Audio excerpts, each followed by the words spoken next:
Welcome, everyone. We're glad to have you at our virtual town hall this evening. This is the second in our student and parent town halls, and we're glad you could join us. I'm Renee Kupkowski, Vice President of Institute Communications. We've put this town hall series in place to offer an opportunity for you to ask questions during what we know is a very uncertain time. We're going to try to get to as many questions as we possibly can during this time. We've had some pre-submitted, and then you can use the Q&A function on Microsoft Teams to ask questions along the way as well. If for some reason we don't get to your question, we will post the recording of this town hall on the Georgia Tech COVID-19 site afterwards, and we will also post questions and answers in the FAQ on that site. But again, we will try to get to as many as possible. A little bit of a tip about using Microsoft Teams. If you are joining us using a VPN, if you're logged into a VPN, it's best if you log out of that VPN and rejoin without it.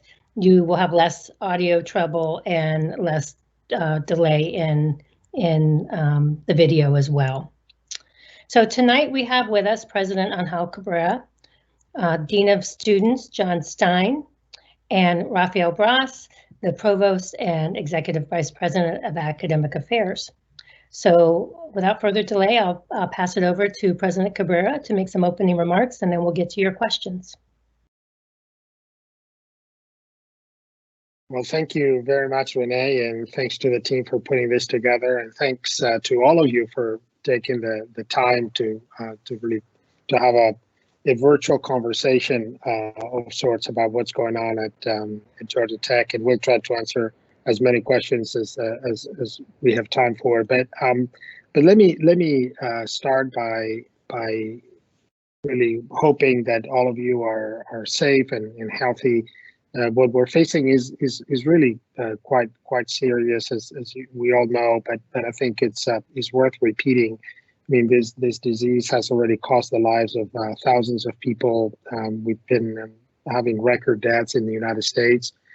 We have had over now approaching 600 deaths in Georgia. In my home country of Spain, it's more than probably 20,000 people who've already lost their lives. It is a serious matter, and I know that it's already affecting some families. It has affected the families of some dear colleagues of ours at Tech. And for those of you who are dealing with a disease right now, or who have family members or friends, I send you my sympathy, and I thank all of you for doing your part in fighting this pandemic. This is a very complex situation.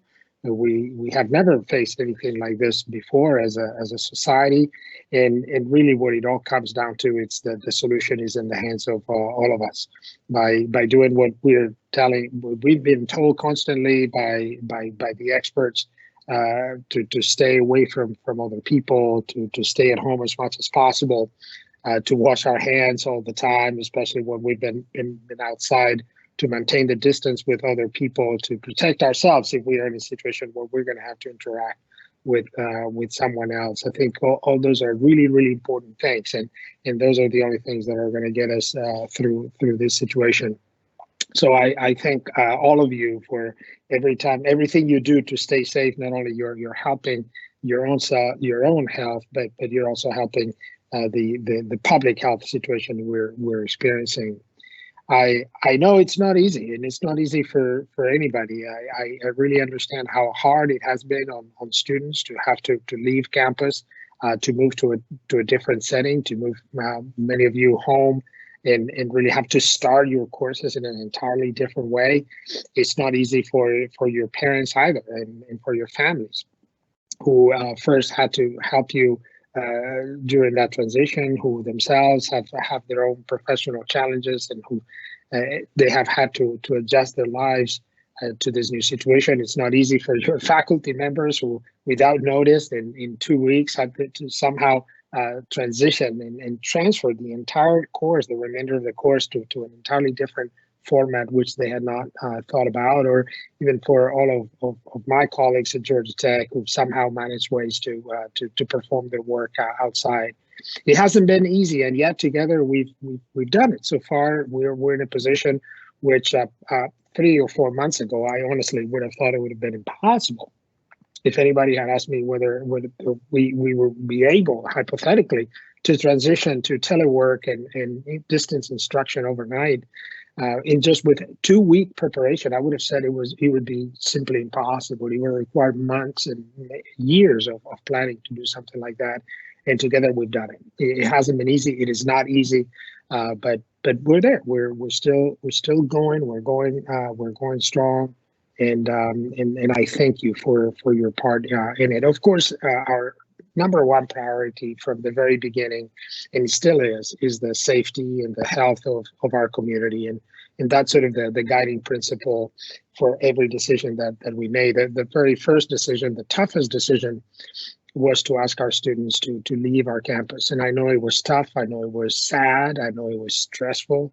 Also, because we had to assign specific times so we wouldn't have congregation of families and students trying to leave at once, and trying to minimize and lower the risk of contagion. Some of you are from other states, even from other countries, and the logistic was even harder.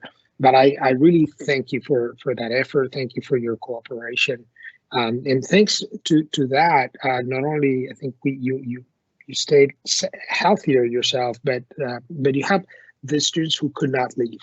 So to give you a sense, we started off with a little under 9,000 students living on campus, and now we have around 600 students who just could not go anywhere else. Maybe because they have travel restrictions or for a whole number of circumstances. That's why we press hard to make sure that only people with a real reason could stay on campus. And by keeping the number to the smallest possible, we were able to reduce the risk for everybody. So we have again at around 600 students on campus. There are others who remain in apartments in Midtown. And it's actually quite something to witness at 8 p.m. Just as we're doing this, when people from all over the apartments in Midtown, they open their windows and they cheer and they celebrate and they pay homage to the first responders and the healthcare workers. And all that starts at 8, and at 8:01, the mighty Georgia Tech whistle joins in that homage and that celebration. So there's still some people on campus, and also a lot of some of the staff that need to provide service to those students. People who are preparing food, even though the cafeterias are closed, but they somehow figure out a way to distribute food in a less risky way. Police facilities and folks who are providing some of the basic services that are necessary on campus. But even that, we've tried to keep to the lowest possible number. That is the basic strategy. So the vast majority of people at Georgia Tech are now working from home. They're conducting research from home. They're running our finance and administration. All the processes are being done from home. I too am incredibly grateful and inspired by my colleagues, because they too had to, without warning, transfer all of the work to an entirely different form. And of course, like many of you on the line, some of them dealing with their own family situations and children at home. And it hasn't been easy, and yet it's unbelievable how at the end of the day the work has gotten done. In addition to, of course, that first priority, which is what can we do to keep people safe and healthy and to lower the risk for everybody, our second priority has been how do we help our students keep their academic progression? How do we keep the learning going? And how do we keep people from reaching their academic goals and continue to make progression towards their degree? Even though for the first time in our 36-year history is the first time that we're not offering any classes on campus, and yet the learning, the studying, the courses are still happening. Again, my appreciation to everybody who's made that possible, and for all of you that continue to be not just resourceful, but also patient and compassionate with one another. This is new for everybody. So I know we're working with our faculty to make sure they understand the circumstances of the students as much as possible, and they adapt their teaching and the requirements to that. But also our students are understanding that for some of our faculty members, this is a new medium, and all the feedback that you're providing is really helping make this better. On the switch to online teaching, and I know that there's been a request for a transition from letter grade to pass-fail teaching, and I know that's one of the questions that several of you have submitted before this town hall meeting. And what I can tell you is I get it. I understand the arguments that many of you have explained and have made really have articulated very, very well. And the fact that when many of our students go home, all of a sudden the circumstances are very different. And while some of our students have the right setting at home and the right internet connectivity and the right room to isolate themselves and to think and concentrate, that's not the case for many others. And so I understand that request, and obviously some other leading universities in the country have made that switch. In our case, it hasn't been possible to do that. As you know, Georgia Tech is part of the university system of Georgia, which encompasses 26 institutions. In many areas of our university life, the system really allows each of us to make the decisions that best fit our communities. But in some areas, the system needs to make decisions for the whole system, and this was one of them. Turns out that in some of our peer institutions could not easily make that transition. And also many of our students, thousands of our students, in fact, the majority of our in-state students at Georgia Tech qualify for Hope Scholarship, which is tied to GPA, and it creates a very complicated issue to make that transition. So for a number of reasons, the system decided to do what they thought was right for the entirety of the universities in Georgia, for the entirety of the 330,000 students in the system, and we of course, as part of the system, are complying with that. What I can tell you, and what our commitment is, that even though we cannot grant that possibility of pass-fail, that we are fully aware of the issues and the complexities that many of our students are dealing with, that we're working with our deans, and the provost who is on the line and may be able to address it later. We're working with our deans, with the department chairs, with all of our faculty to make sure that they understand the issues that many of our students are facing, that they accommodate the specific issues that many of our students are facing, and that they adapt not just the teaching, but the assessments, their exams, their grading scales to that new reality. So I think with everybody's collaboration and with the commitment that we have really from our faculty, I think we can deal with that successfully. The other area which I know has been in people's minds since even before I started at Georgia Tech last September, and I know many of you have been very concerned about issues around mental health, which of course have affected higher education across the country, and very specifically at Georgia Tech. And of course, the new situation is causing, it is a source of stress, or it adds a whole another level of stress for many people, and it exacerbates sometimes the need for some assistance. I'll ask later Dean Stein to give us some details, but what I can tell you is that our services to you continue. The fact that we're working from a distance doesn't mean that those services have disappeared. The care center, the counselors, they're there for you, and they're utilizing, whether it's telephone calls or video conference, whatever tools they need to be there for you as needed. So that's sort of our second priority. The third one, of course, we are a research university, and we conduct, we're one of the most research intense universities in the country.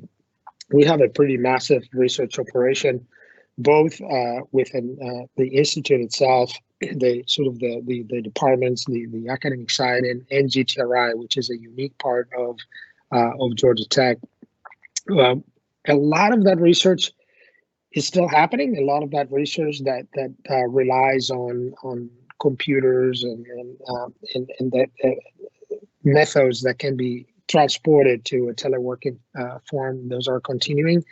lot of course, most of our labs have had to shut down. So a lot of the lab intensive research has had to stop, with some exceptions. Some of that being minimum services to keep sort of some of the equipment going, and also projects that are helping us fight the COVID-19 pandemic. And it's been really exciting and inspiring to see many of our colleagues immediately turn their expertise and use their backgrounds and their laboratories and their teams to find new solutions to help us deal with the pandemic. And in all sorts of ways, I mean, from producing, rapidly designing and testing and producing and scaling new personal protective equipment like face shields. You may have seen some of the stories in the media about the work that has been done in that space. We've gone now from producing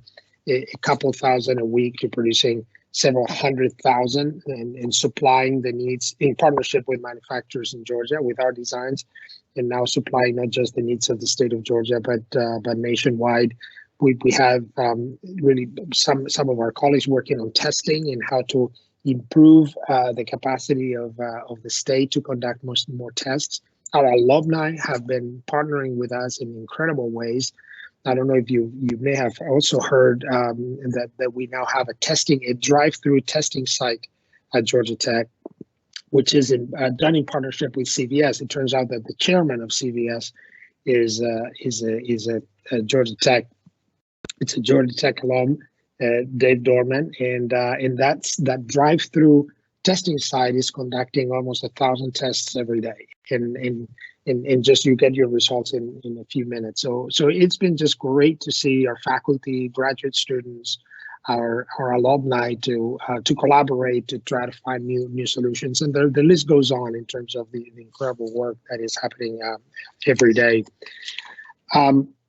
We're now very early in the process, we created a task force. I asked our Senior Vice President and Chief of Staff, Frank Neville, to chair a task force that brings together people from across the Institute. We have folks from administration and finance, from student services, from the academic side, from police, the entire Institute is represented.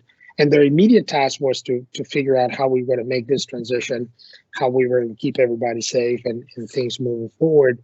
Now their attention is pivoting towards what happens next and trying to project different scenarios. We're trying to figure out what might happen in the weeks to come and how we get better prepared for that. Of course, we don't know. There's even though our experts are getting to understand this virus and the patterns of contagion better, there's still no clarity about how things are going to evolve in the next few months. We still don't know when there's going to be an effective antiviral treatment, when there's going to be a vaccine and that proves to be safe and effective.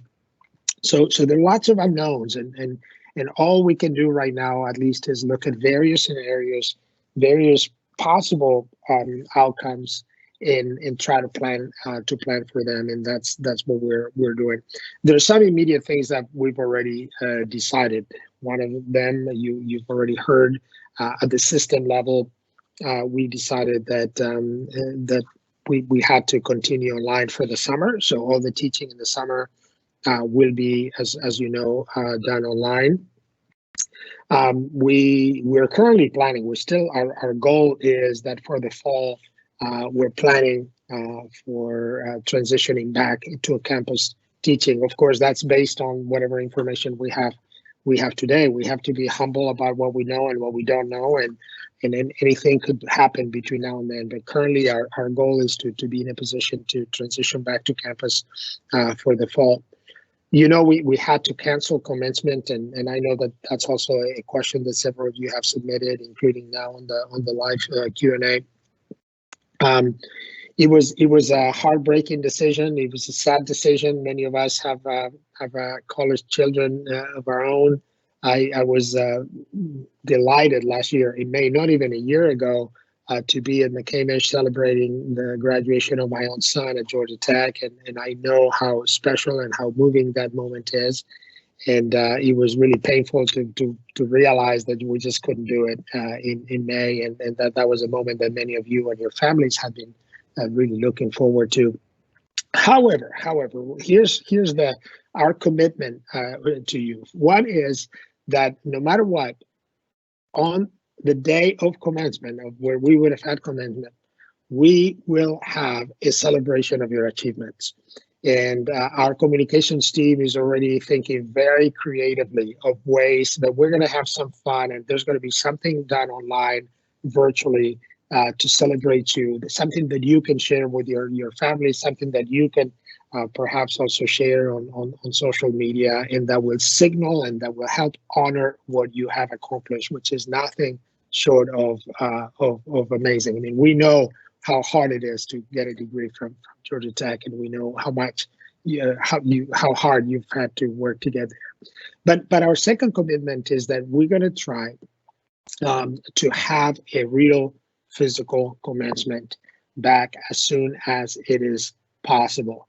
If things clear up during the summer and it is possible, we may be able to do it at the end of the summer term and have sort of a joint spring commencement ceremony, and maybe some of you, hopefully many of you, can come back to campus for that moment. If that were impossible, then we would have to maybe think about doing it in the fall, or even together with the winter commencement. So we don't have a date yet, because it's all depends on how things evolve. But you have our commitment. We're going to do our best to not just have that virtual ceremony to celebrate your accomplishment, but also we'll try to do, as soon as we can, we'll try to do a commencement where you and your families can come and celebrate. So those things we know during the summer, given that all the teaching will be happening online, it will give us an opportunity, depending on how things evolve, to also try to figure out whether we can start moving some services back to campus, whether we can start returning and reactivating some of the research, to reopen some of the labs. But even in that case, we're going to have to think carefully about the protocols, depending on the situation.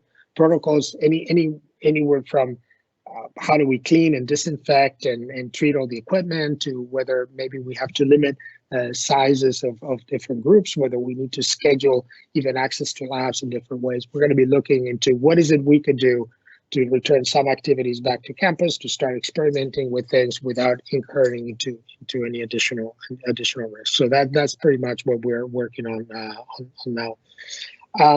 This, of course, is not only having an impact in all of our lives and the way we work and learn and live, it's also having a financial impact, and it's having a financial impact in many of your lives. And I realize that some of you are already suffering the consequences of this in your own family finances.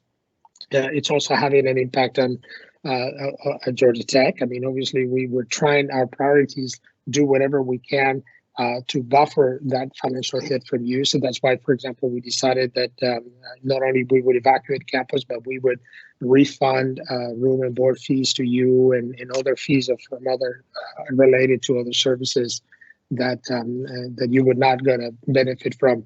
That is the right thing to do, and I'm glad we're doing that. But also that creates a financial hit at Georgia Tech of, in that case, of a little over $20 million.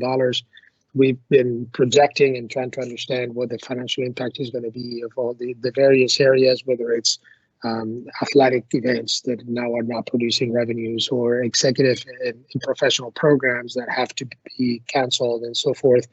And we've already identified up to $50-some million.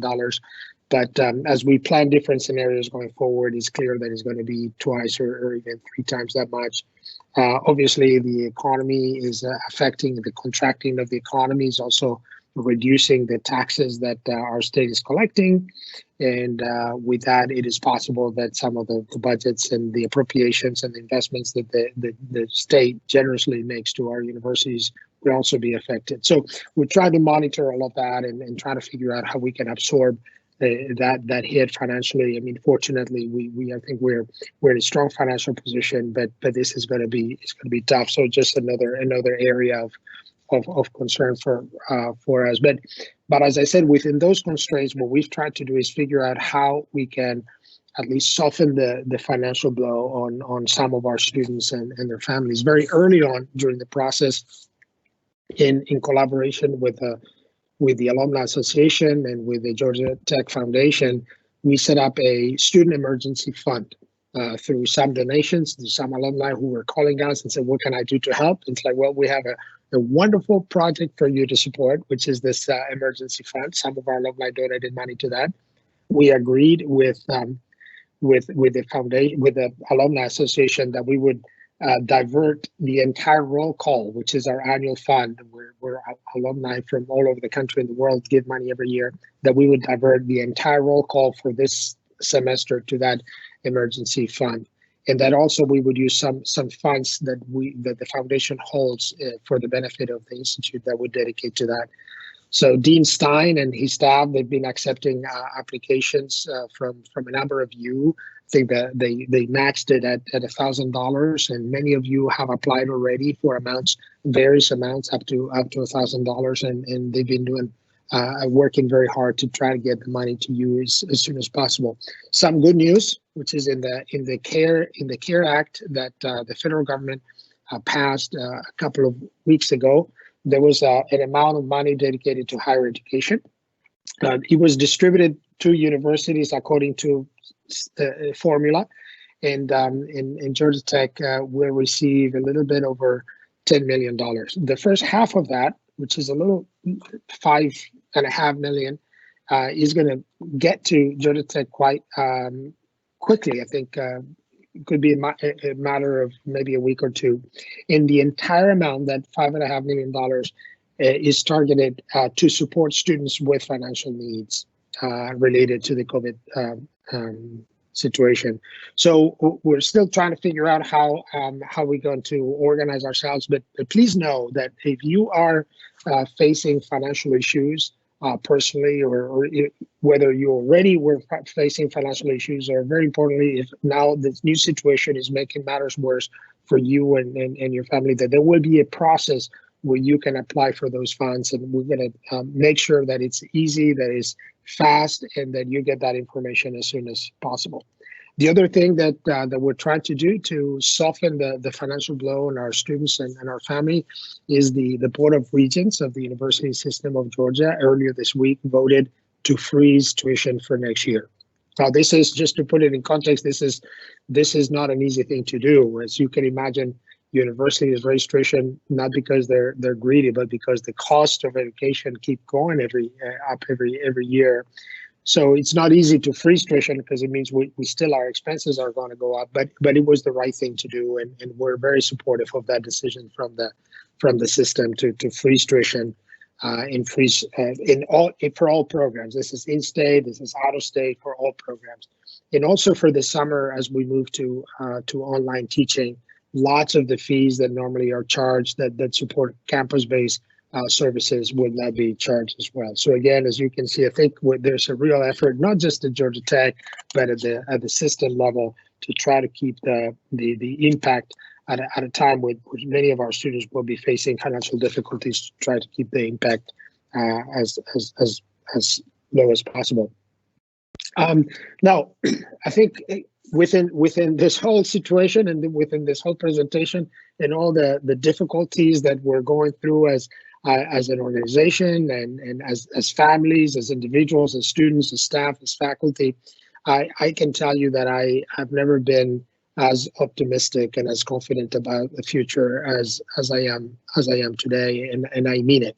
And I think crises like this, which is really, as I said, perhaps the most complex situation that most of us have ever faced, definitely as a community, as a global community, that it's very important that we look at these crises not just as situations that we need to survive, but instead that we look at them as opportunities to grow and learn and to come out stronger. Definitely on an individual level, I'm hoping that all of us can reflect on many things that matter to us as individuals, that make us think about what it is that each of us can do to make our communities better, those of you who are studying at Georgia Tech and now are about to graduate with the knowledge, with the potential to make a real difference. You have the capacity to shape the world we live in for the better. That's really incredibly exciting, but also as a community, as a university, as a top research university. Georgia Tech, I know, will come out of this also better ready, a stronger community, better aware of our mission, of why we do what we do, and better ready to do with many other challenges. So I am as worried as I am, as many of you are about the situation and what might happen. I'm facing this with a great sense of confidence and optimism about the future, and I know we will get through this, and we will get through this together. And I'll pause there, Renee, and happy to address any questions that you may have received prior to the event or during the event. Thank you, President Cabrera. So you did answer many of the questions we received in advance through your opening remarks, but one piece that still remains here and in the live Q&A is regarding tuition for summer, since we are staying through distance learning through the summer semester. There's a question as to whether or not it will still be a full price tuition, or if there's a difference in tuition if you're in state or out of state. Yeah, no, the tuition will be, what we're doing is freezing the tuition at the very same level. So what we cannot do is reduce it. I mean, that would absolutely be impossible given the financial pressures that we face. But what we're doing is freezing it. But so if you were, whatever you were paying as in-state or out of state, or if you're a graduate student or you're in a professional graduate program, whatever tuition you're paying now, the same rates will apply, not just to the summer, but to the entire 2020-21 academic year. Thank you. Another question that could be for you or for Dean Stein is, graduating seniors will be entering the worst job market in recent memory. Can Georgia Tech grant their spring and summer graduates access to career fairs in 2020 and 2021 and not limit them just to the alumni career fairs? So I think that's a very, very interesting suggestion, and I do agree that this is unfortunately going to be a delicate time to be graduating from college. So I'll be actually be very interested in hearing what Dean Stein has to say, but I'm taking a note about this suggestion because I think is a very interesting one. John, if you're available. There we go. I think you unmuted successfully and remuted. I'm okay? There we go. Yeah, now you're okay. All right, yeah. Thank you. I think it's a great idea, and I think what we can do is tomorrow connect with C2D2 and start exploring that option. That's a very, very good suggestion, and we'll work with them to see if we can make that happen. Thank you, John. Sure. Okay, so returning to some of the questions, I think this is for the Provost, Dr. Bross, asking a question about how can we ensure that professors maintain the same level of reduced rigor through an institute-wide policy. There was also a pre-submitted question regarding finals that are different lengths. Some are 48 hours long, others are sticking to the original time slot. So how are we addressing some consistency in that regard?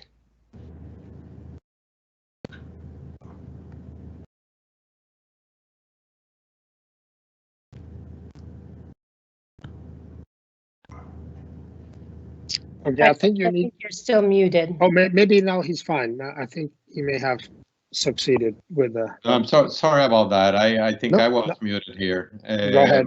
Again, good evening, everybody, and let me just say that I'm thinking of all of you, all of us, students, faculty, staff, are living through really unique times, and there's a commonality of the stresses and the problems that we'll face as we try to do our jobs in a very different environment. The issue of rigor, first I want to say there's a difference between rigor and producing unnecessary stress. I would hope that we are always a rigorous institution. That means quality education. But that can be done in different ways. And I think all students and faculty would appreciate that. The great majority of faculty, and I get data every single day on that issue, are abiding by the statement of being particularly empathetic, to be flexible, to adjust. I just got results of some survey we did of faculty, and the great majority of faculty did major changes on the way that they delivered education. If you do have a problem and you are not satisfied and you believe that the professor is not appropriately presenting the class or not really being considered in the process, I encourage you to send to requests from us to look into it. You can do so by writing to kyla.ross@gatech.edu. She deals with conflict resolution of this type, and we will do our very best to help you. So Renee? Yes. I see that somebody, there was a question about the instruments that I have in my room, I guess in the background. And someone was suggesting that maybe I play a song. So I am not ready to play a song yet. However, I think that's a good segue. You know, I have tried, and I hope all of you are using this again as an opportunity for self-improvement in some ways. I mean, I'll tell you the couple of things that I'm doing that are helping me. And I saw, I think, John, you guys have these very interesting murals that I saw where students are sharing ideas of what it is they're doing during this time. And I found it very interesting.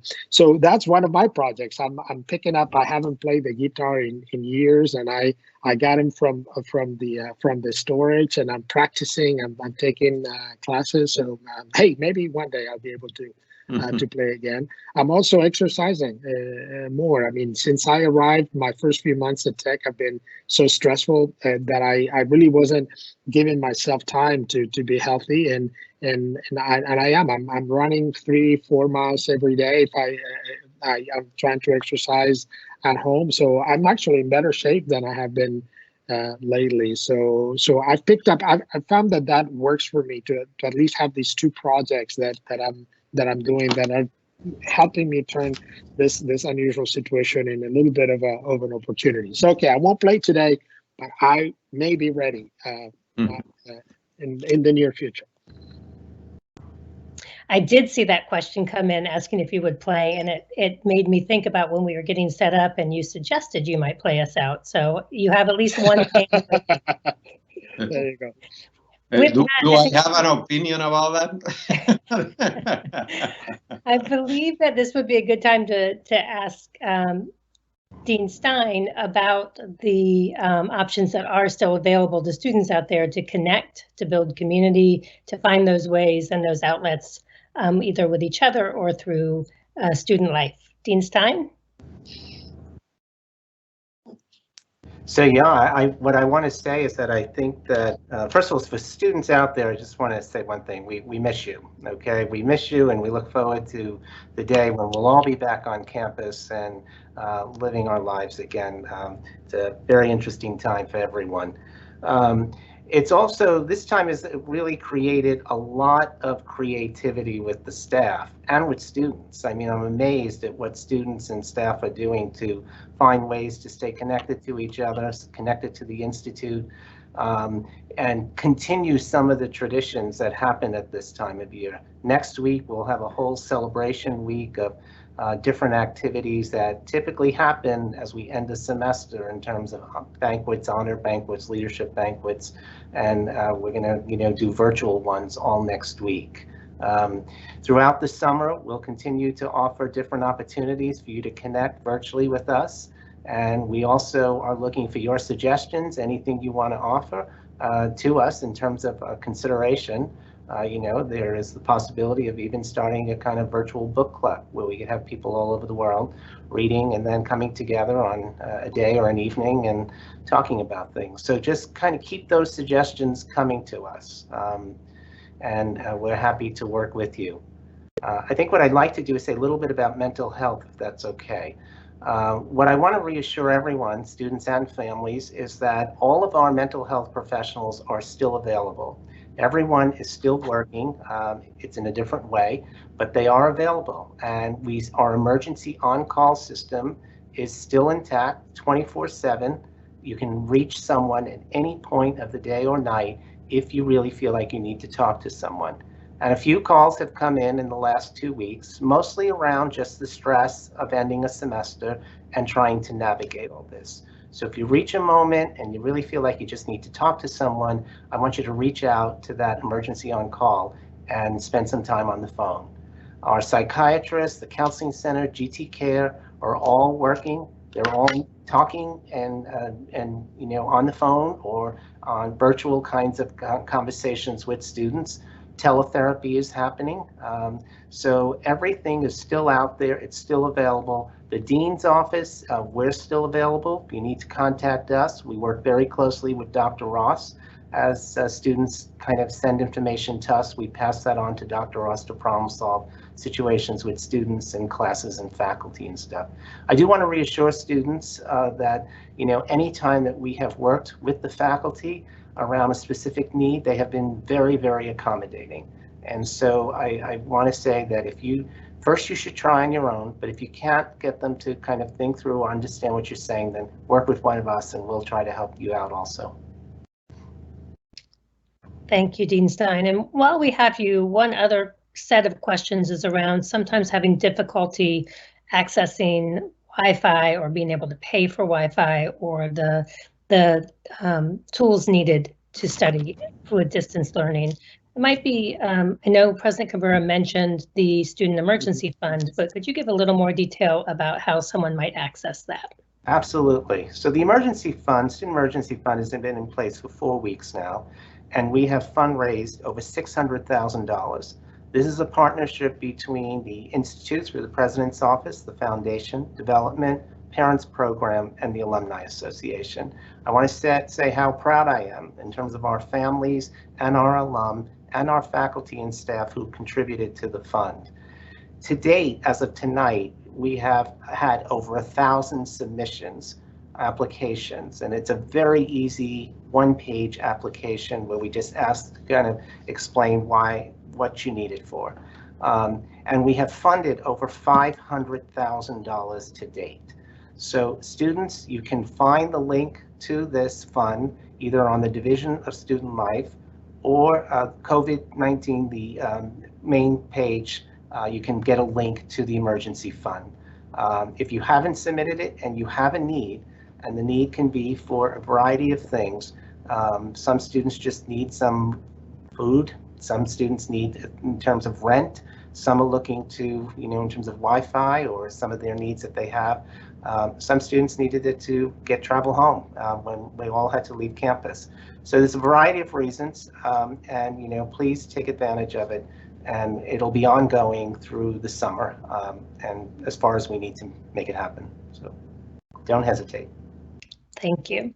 In addition, oh, go ahead. Sorry, Renee. No, I was maybe going to add that the library has some laptops. So if a student has a difficulty with having access to the right computer, there might be a possibility also to check out a computer from the library. We're trying to figure out also whether we might have Wi-Fi hotspots that maybe you also can check out and use. So in addition to applying to the emergency fund, let us know what you need, because there might be a solution from some of those issues. Okay, so before we move on to discussing fall and what that could look like, another question for the provost. If classes, I'm sorry, look ahead, will the concerns of students in professional graduate programs be addressed in the same way as other graduate programs at Tech? We are treating them the same, and believe me that we understand some of the issues. So many of you in professional graduate programs are working full time and doing some of the studies part time.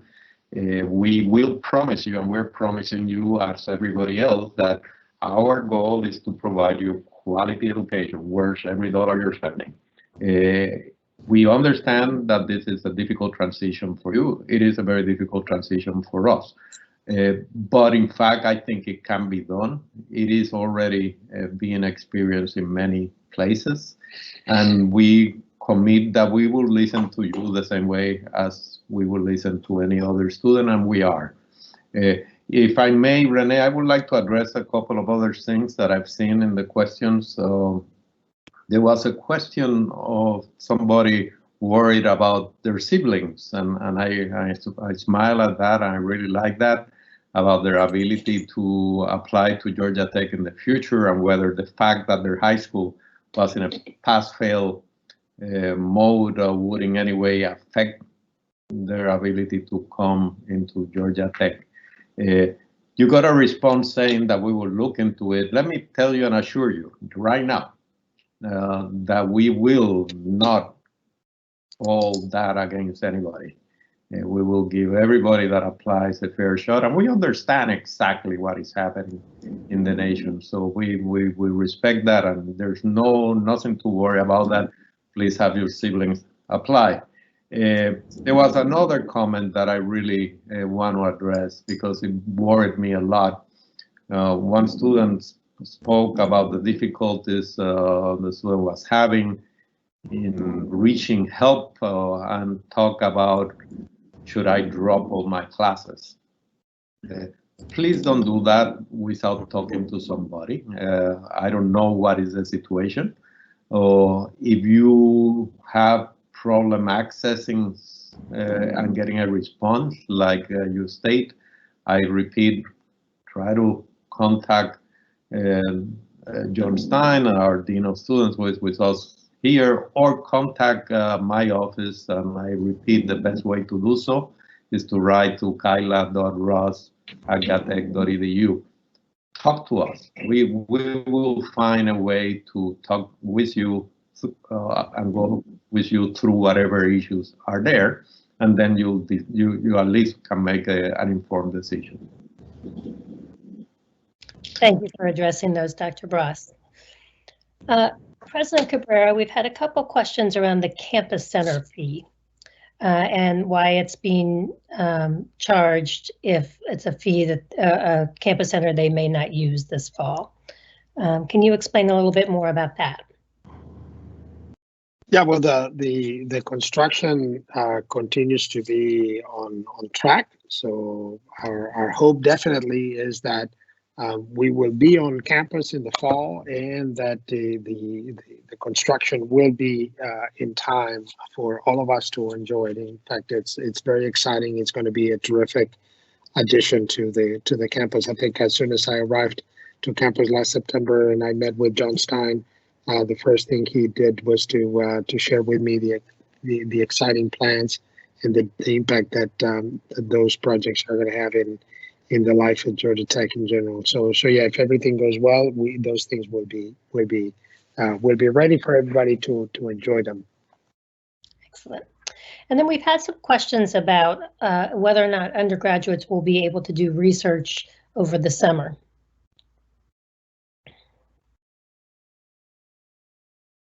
You want me to address that, or please? Why don't you do that, Provost Bras?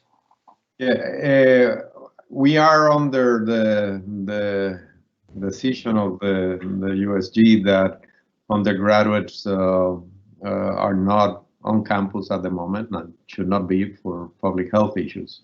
Our research at the moment is still constrained to essential research.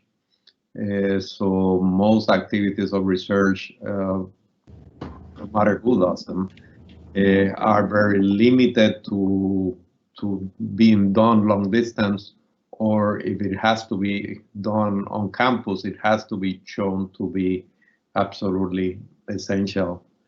So I expect that we in the fall will return hopefully to normal operations and open up to research. There was a question about VIP, undergraduates involved in VIP in the fall, and I have all expectations that we will find a way to transition as quickly as it is, as long as it's safe, to that situation. Thank you. I know at the start, President Cabrera, you talked about what we're looking forward to in fall if we return to in-person classes, and how the task force who's been set up to deal with this will work toward finding the right way to ramp back up. There has been a little bit of concern in some of the questions here about what that look like. Will people who have to either care for higher risk family members or are at higher risk themselves have an opportunity to stay at distance learning a little longer? And will there be other health care provided to make it easier for people to return? So those are excellent questions, and in fact, that's exactly those are the issues that the task force is working on right now. Is to look at what are the conditions that would allow us to restart, and as much as again there are more things that we don't know, and there's so many questions around how the curve of contagion is going to evolve. I think what most people believe is that it's not going to be a sort of a flip the switch and now we're back to normal just the way we were, before the holidays. It's going to be different until this pandemic is under control, again through the right therapies or the right vaccines, and we're looking into every line of action. Again, new protocols for cleaning and disinfecting of facilities.